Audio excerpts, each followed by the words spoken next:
చెప్పండి madam.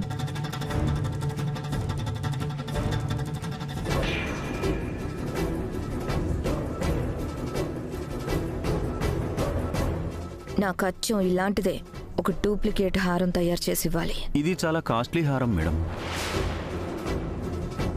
Work కూడా చాలా డీటెయిల్గా ఉంది. ఖర్చు కూడా బాగానే అవుతుంది. మీకు కావాల్సింది తీసుకోండి, కానీ రంగు రూపు ఏది తేడా రాకూడదు. సరే మేడం, ఈ విజిటింగ్ కార్డులో ఉన్న నెంబర్కి ఆ ఫోటో పంపించండి.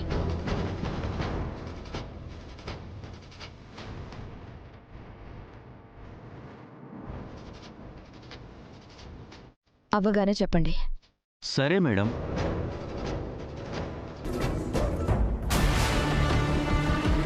పెళ్ళికెళ్తుంటే పిల్లెదురైనట్టు సరిగ్గా వీళ్ళు ఇప్పుడు ఎదురయ్యారంటే. దేవయాని వదినా, నువ్వేంటి ఇక్కడ? స్టార్ హోటల్స్ లో తిరిగే నీకు ఈ సత్తురేకుల షాపులో ఏం పనో?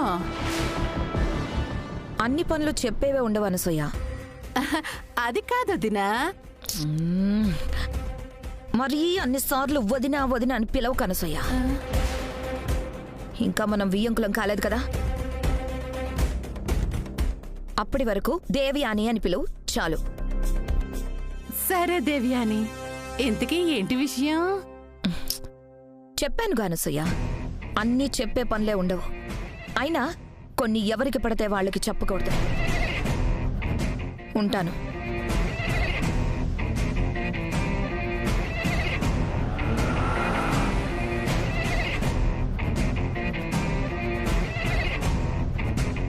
ఇదిగో సేటు, ఒకసారి వెళ్ళారా?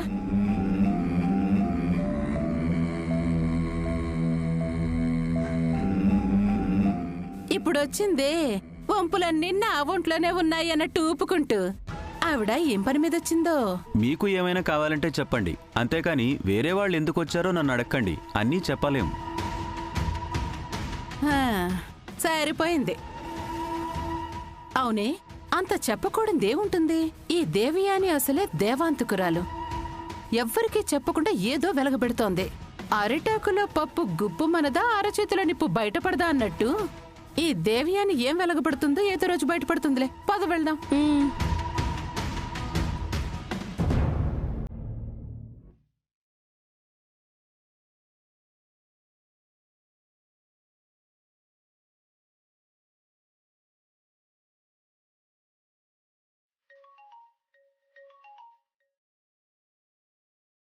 మిత్ర ఏంటి అప్పుడే ఆఫీస్ నుంచి వచ్చేశాడు?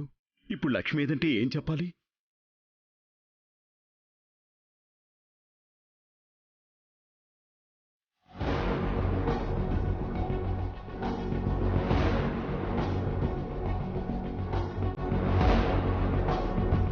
నేను మాట్లాడతాను. ఏమండి, ఎందుకంత టెన్షన్ పడుతున్నారు? నేనా టెన్షన్ పడుతున్నానా? అదేం లేదే. ఇన్నేళ్ల కాపురం తర్వాత కూడా మీ హావభావాలకి అర్థం నాకు తెలియదనుకుంటున్నారా? బాగా చెప్పేవారవిందా. వీడి మధ్య ఊరికే టెన్షన్ పడుతున్నాడు. ఎందుకు అంటే ఏదో చెప్తాడు, పైగా అస్సలు టెన్షన్ పట్టం లేదని మాయమాటలు చెప్తున్నాడు. ఏంటో.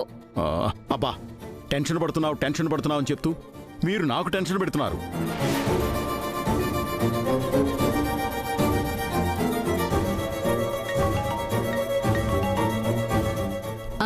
రాధిక గారు చెప్పండి.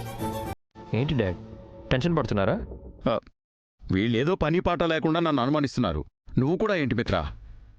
అది సరే గాని నువ్వేంటి అప్పుడే వచ్చేసావు? ఏం లేదు డాడ్, పని కొంచెం తక్కువగా ఉంది, అందుకే త్వరగా వచ్చేసాను. ఫ్రెష్ అప్ అయి వస్తానండి.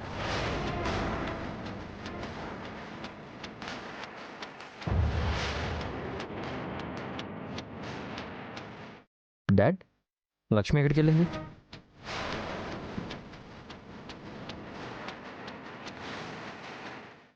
బయటికి వెళ్ళిందని కనిపెట్టేశాడా ఏంటి? మిమ్మల్ని డాడ్, లక్ష్మి ఎక్కడికి వెళ్ళింది? ఎక్కడికి వెళ్తుందిరా, ఇంట్లోనే ఉంటుంది. మరి లక్ష్మి డోర్ రూమ్ క్లోజ్ చేస్తుందేంటి? పాపం లోపల రెస్ట్ తీసుకుంటుందేమో. సరే, నేను ఫ్రెష్ అయ్యి వస్తాను.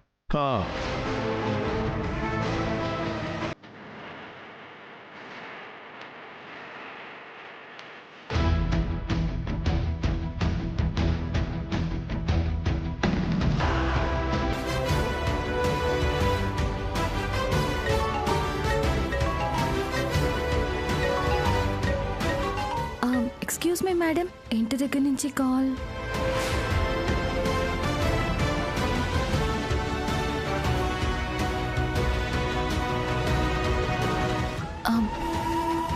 హలో మావయ్య గారు, చెప్పండి. అమ్మ లక్ష్మి, మిత్ర అప్పుడే ఆఫీస్ నుంచి వచ్చేశాడు. లక్ష్మి ఏదని అడిగాడు. నువ్వు అర్జెంటుగా ఇంటికి రాకపోతే బయటికి వెళ్ళావని మిత్రకి తెలిసిపోతుంది.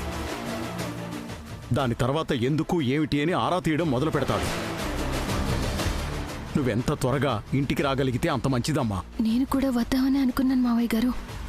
ఇక్కడ మనీషా ఉండడం వల్ల ఏం చెప్పి రావాలో, ఎలా బయలుదేరాలో అర్థం కావడం లేదు. ఏదో విధంగా మేనేజ్ చేసి త్వరగా రామ్మా, లేకపోతే మిత్రకి నీ గురించి తెలిసిపోయే ప్రమాదం ఉంది. సరే మావయ్య గారు, నేనేదో ఒకటి చెప్పి బయలుదేరుతాను. ఓకే సరే.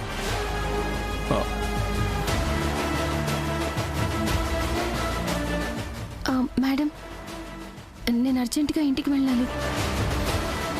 వచ్చిందే లేటు, వెళ్ళేటప్పుడైనా ఆఫీస్ టైం అయ్యేంత వరకు ఉండాలి కదా. సారీ మేడం, నాకు కొంచెం అర్జెంట్ పని ఉంది. ఖచ్చితంగా ఇంటికి వెళ్ళాలి. నేను వద్దంటే ఏం చేస్తావు?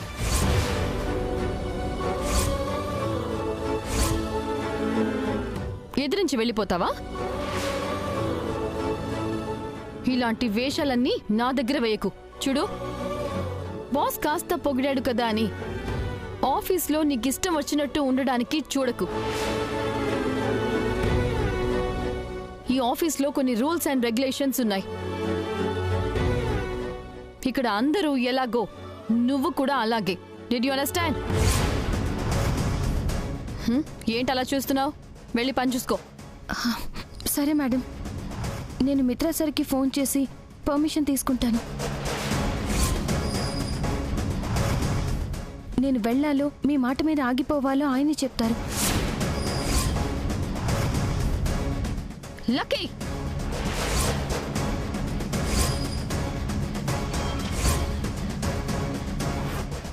ఒక పక్క నేను వద్దని చెప్పినా కూడా మిత్రని అడుగుతానంటున్నావేంటి? నా మాట మీద గౌరవం లేదా, లేకపోతే నువ్వు ఏం చేసినా చెల్లుతుంది అనుకుంటున్నావా? నేను పనిచేసే చోటుని, జీతం ఇచ్చే మనుషుల్ని ఎప్పుడూ అవమానించను మేడం. అలాగే ఉద్యోగుల కనీస స్వేచ్ఛ కూడా ఒకటి ఉంటుంది. అది కంపెనీ కూడా గుర్తించాలి. మీరు గుర్తించడం లేదు కాబట్టి నేను మిత్రా సార్కి ఫోన్ చేస్తానంటున్నాను. అవసరం లేదు, నేనే పర్మిషన్ ఇస్తున్నాను. వెళ్ళు.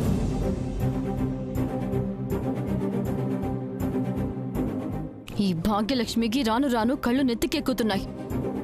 నెత్తికెక్కిన కళ్ళు వీలైనంత త్వరగా కిందకి దించాలి.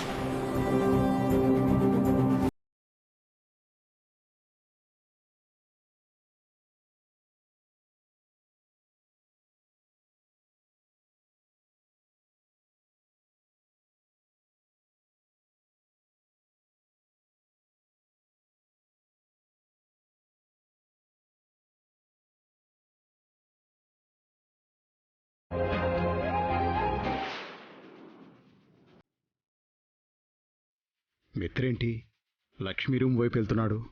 రూమ్లో చూస్తే లక్ష్మి లేదని తెలిసిపోతుంది.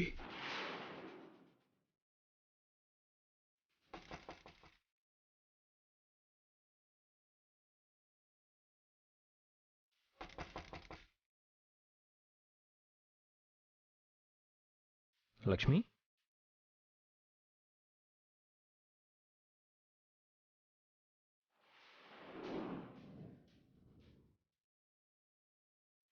లక్ష్మి,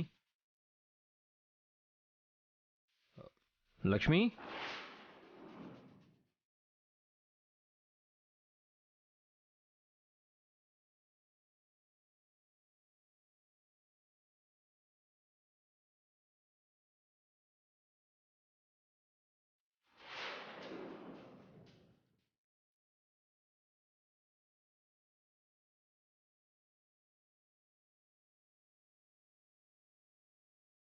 సుధీర్, సుధీర్. ఏంటి మిత్రభయ్యా? లక్ష్మి ఏది? ఎక్కడికి వెళ్ళింది? ఏమో మిత్రభయ్యా, తెలీదు. లక్ష్మీ వదిన చాలాసేపటి నుంచి కనిపించట్లేదు. చాలాసేపటి నుంచి కనిపించట్లేదా? సరే, అసలు ఎక్కడుందో వెతికి చూడు. సరే మిత్రభయ్య, చూసొస్తాను.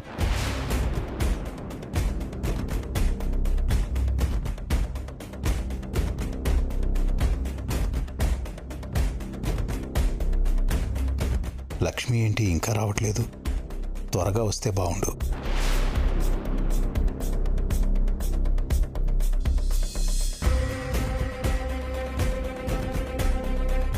ఏంటి డాడ్, ఏంటంత కంగారుగా కనబడుతున్నారు?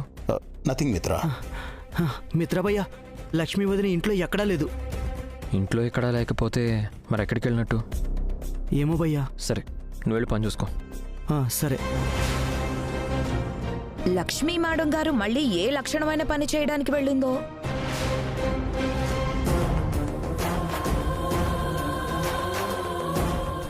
ఎవరికీ చెప్పకుండా ఎక్కడికో చెక్కేసినట్టుంది.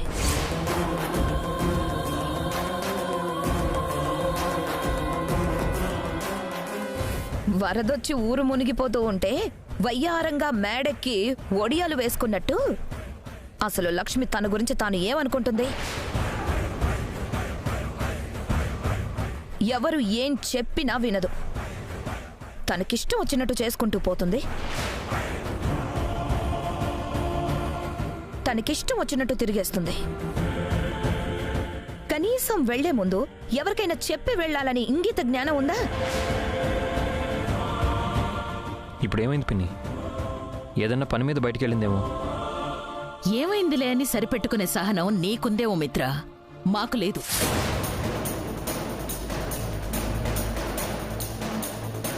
ఒంట్లో బాలేదు కాబట్టి ఇంటి పట్టునే ఉండమని నువ్వే చెప్పావు కదా.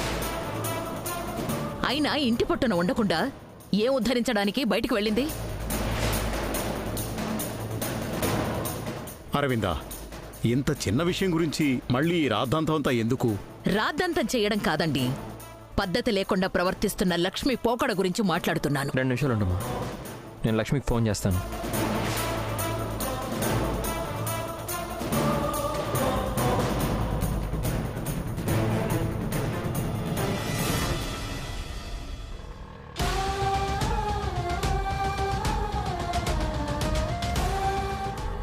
అన్న కొంచెం తొందరగా పోనివ్వా.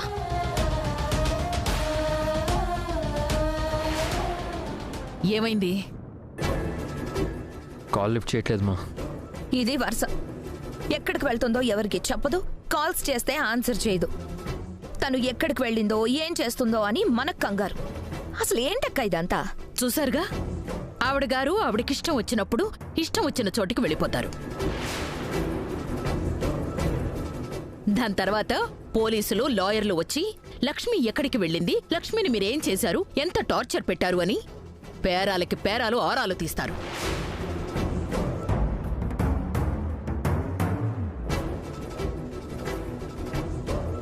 తను కనిపించకపోతే మన మీద నిందలు వేస్తారు. తను ఫోన్లు లిఫ్ట్ చేయకపోతే మనల్ని అనుమానిస్తారు.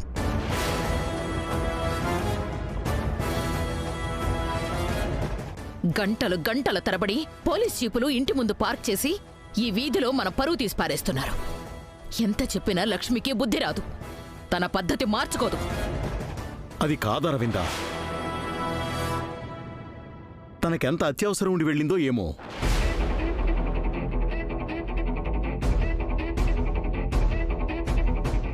అది కాదు అజయ్దేవ్, అత్యవసరమైతే అనుకోకుండా వెళ్లాల్సి వస్తే ఒక మాట చెప్పి వెళ్ళొచ్చుగా.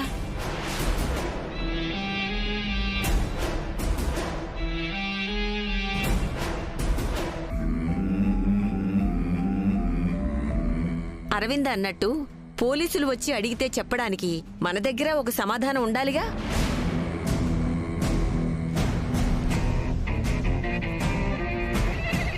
అలా అడగండి అత్తయ్య గారు. బావగారికి బాగా వెనకేసుకురావడం తెలుసు గాని తప్పు చేసినప్పుడు లక్ష్మి తప్పు చేస్తుందని చెప్పడం మాత్రం తెలీదు.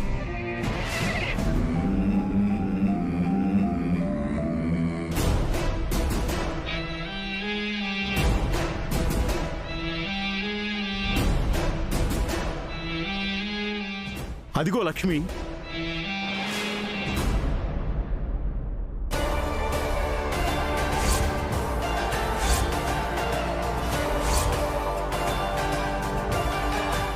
ఈ సుధీర్ గాడు ఎక్కడ చూశాడో ఏంటో, ఇంత చిన్న విషయానికి మీరంతా ఎందుకంత కంగారు పడిపోయారు? లక్ష్మి, ఒక్క నిమిషం.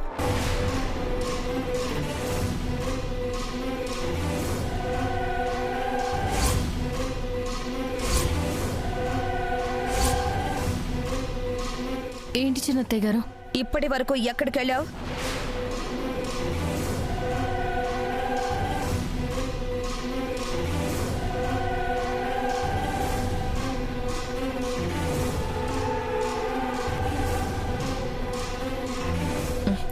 నిన్నే లక్ష్మి, ఎక్కడికి వెళ్ళొస్తున్నావు?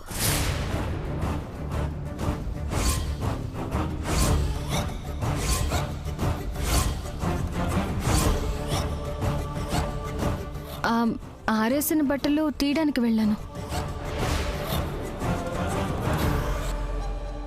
మరి చాలాసేపటి నుంచి ఇంట్లోనే లేవని సుధీర్ చెప్తున్నాడు.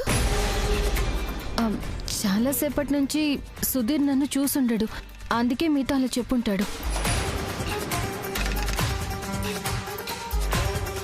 అయినా తనెందుకు అలా చెప్తాడు? తన ఇంట్లోనే ఉంది కదా, ఇంకా దీని గురించి డిస్కషన్ ఎందుకు?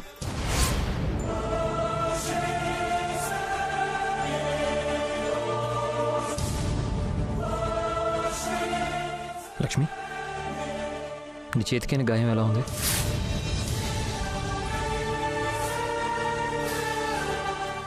పర్వాలేదండి, బాగానే ఉంది.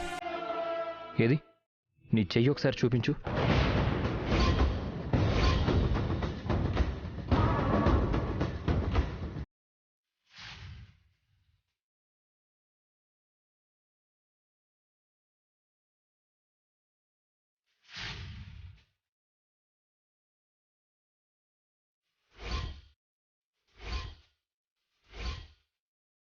నిన్నే లక్ష్మి, చేయి చూపించు.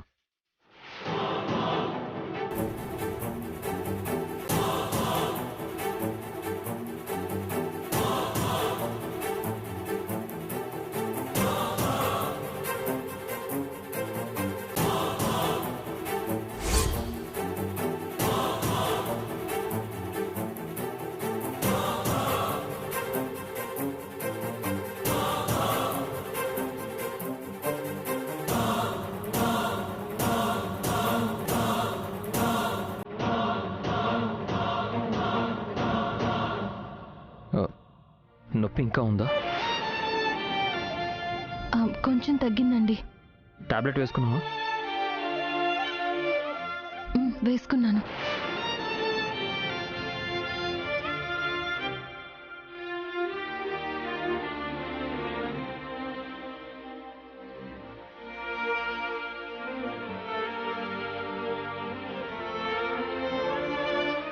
సరే, లోపలికి వెళ్ళు.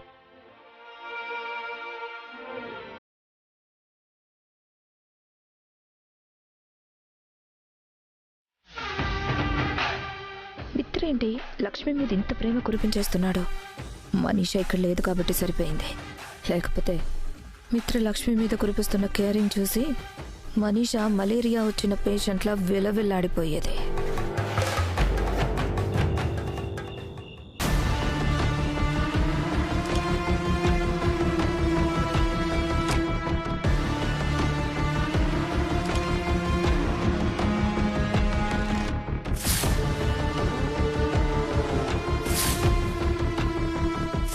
ఇంతకీ ఏంటి విషయం? అన్నీ చెప్పే పనులే ఉండవు. అయినా కొన్ని ఎవరికి పడితే వాళ్ళకి చెప్పకూడదు. ఏంటమ్మా పట్టపగలే ఆకాశంలో చుక్కలు లెక్క పెడుతున్నట్టు అంత దీర్ఘంగా ఆలోచిస్తున్నా?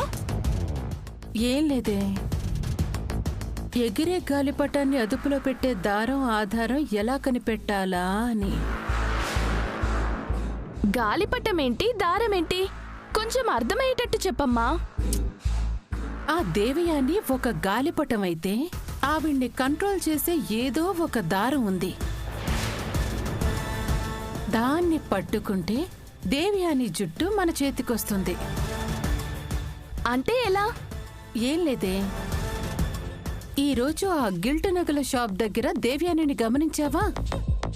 ఎప్పుడూ మహారాణిలా హుందాగా కనిపించే దేవయాని ఈ రోజు పట్టుబడిపోయిన శత్రుదేశం రాణిలా మన ముందు తత్తరపడిపోయింది. ఆవిళ్ళలో ఆ తడబాటుంది అంటే ఏదో తప్పు చేస్తుంది. ఆ తప్పేంటో ఇప్పుడు మనం కనిపెట్టాల్సిన దారం ఆధారం. ఓ ఇప్పుడు అర్థమైందమ్మా. నా భాషలో చెప్పాలంటే బల్బుని వెలిగించే స్విచ్ ఎక్కడుందో కనిపెట్టాలంటావు, అంతేగా? అంతే. పోలికలు వేరే అయినా ఫైనల్ గా మీనింగ్ అదేలే. కానీ ఎలా కనిపెడతావు?